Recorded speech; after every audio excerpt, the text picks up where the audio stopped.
Okay, so we've got another question from Andrika.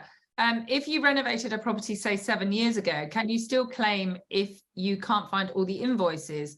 How do you value the property? Is it via land value? So if you don't have the invoices, there will be an addition in your accounts. So the account would have put some kind of like a fixed asset. There'll be a fixed asset register. There'll be additions that go into the accounts.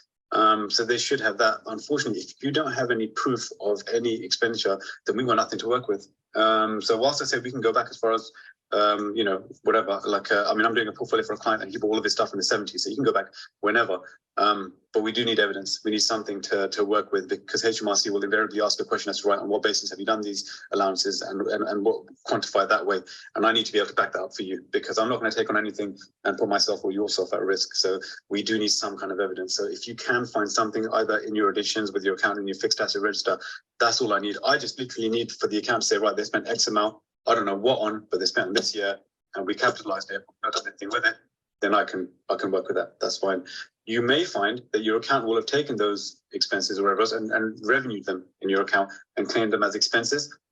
Got you some benefit that way. That might also be done. So it would warrant a conversation with your accountant to clarify what they did with that expenditure and how they treated it. Because I think some people don't realize that their accountants, they don't have to be, specialists in capital allowances. If they've got an invoice for something, blatantly, and it says that, replacement of bathroom or kitchen, they could have just claimed capital allowances on that and put that through and just maybe not made you aware. They could have done something as simple as that. It's only when there's no breakdown and they don't know what to do with it that we come in and we add value. But I would say in that scenario to Andrew, I think his name was, find as much evidence as you can, because I need something to work with in order to prove that obviously that expenditure was incurred. Yeah. So what is it? There's something about a two years though somewhere or other in capital allowances, isn't there? If you've bought some plant and machinery and you haven't claimed it within 2 years. So that is mainly for fully commercial properties. So say, for example, you're buying an office and it's, been running as an office for whatever, and the prior owners were entitled to claim and so on. The rule change came in April 2014. It's what's called a Section 198 election. And I think this was all brought in to avoid double claiming and keep some kind of register of capital allowances. Because right now when people say, oh, is there a register where I can check if anyone's claimed capital allowances? There isn't, basically. And I think this is the method by which they've tried to get that covered. But it is just such a pain in the arse. It adds no value whatsoever. It just causes more problems than not. And again, it's just another thing brought in to restrict people from claiming capital allowances. So we get, and now enough time has passed now since 2014. We're getting this a lot now. So someone will come and they'll say, right, I bought this property in 2017. I've only just found out about capital allowances. So what can I do? Did you pull the allowances at the beginning when you purchased it? No. Okay, so you would have had a 2-year window within which to do that with the vendor you bought it from. Now, no one has claimed capital allowances on this property before in the past, and you own it right now, so you're entitled to claim it. But because no one made you aware of it and you didn't pull it within the 2-year window that you had, they're gone forever. Literally, they're lost. And there's nothing you can do about it. It has to be done within 2 years. So they give you a 2-year window within which to do it. But in real terms, from experience again, and being on the ground, unless you do it at the point of completion and exchange on the property, you're not going to get that vendor to sign it, because ultimately that's the only leverage you have at that point of sale. Afterwards, going back and say, can you sign this? They're done. They don't care. There's nothing in it for them.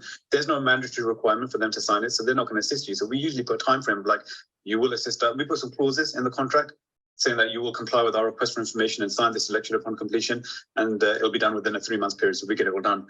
But yeah, unfortunately, there is that rule now. It doesn't apply too much to SA, because you're buying essentially residential properties and converting them across, so there's no restrictions, as we said at the beginning of the meeting.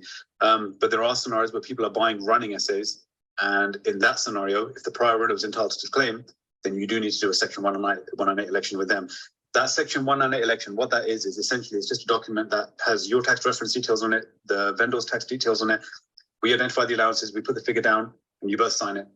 They will attach it to their final tax return, which will be their disposal year, and you'll attach it to your first one, which will be your acquisition year. And that's it. Sounds more complicated, but that's all it is. And that's the method by which it's transferred across. But then again, the catch-22 there is, if I give your vendor a document and it says like £50,000, they're going to look and say, well, why the hell am I signing this? Why am I not claiming this? I'm entitled to claim this. And there's nothing you can do, because then you get stuck there. They're disposing of the asset. They can't claim all of it anyway.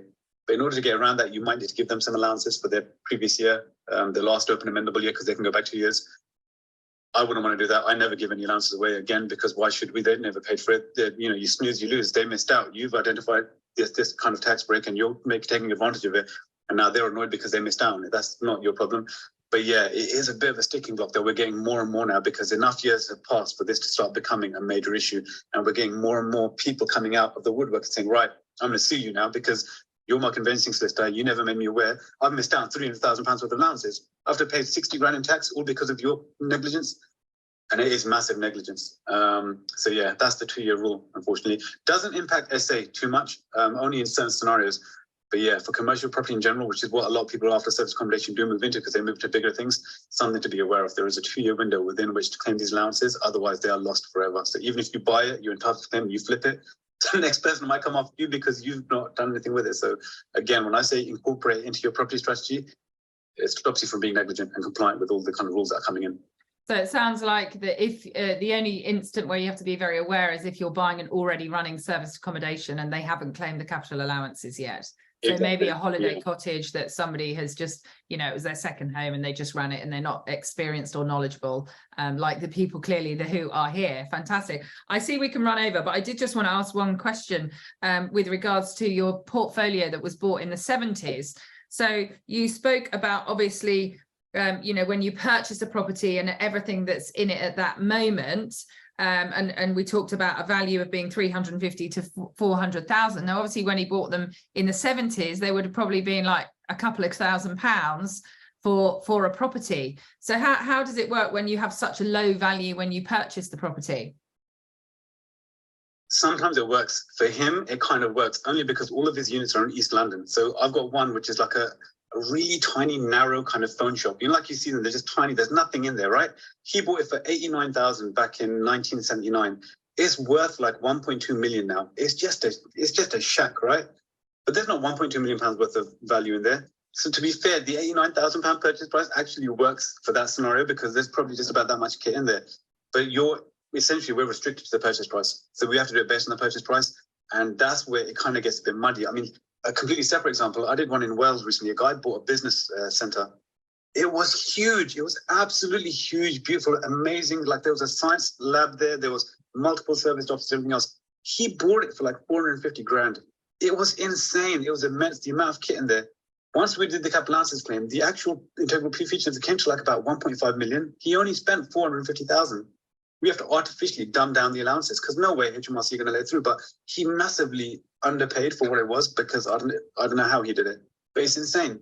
And then we have to just artificially dumb them down because there's no way we can submit a claim of that value. So that scenario with the old purchase prices is similar to that, where it's just an undervalued thing and we have to artificially dumb down the allowances just to get it through HMRC and under their radar, because no way are they going to accept something where it's going to be like 90% of the purchase price, because it's just not possible. But it's ridiculous because we do it at today's replacement value, not at the replacement value then. And we apportion our allowances and prorate against the purchase price that you paid for it. That's how we derive the allowances.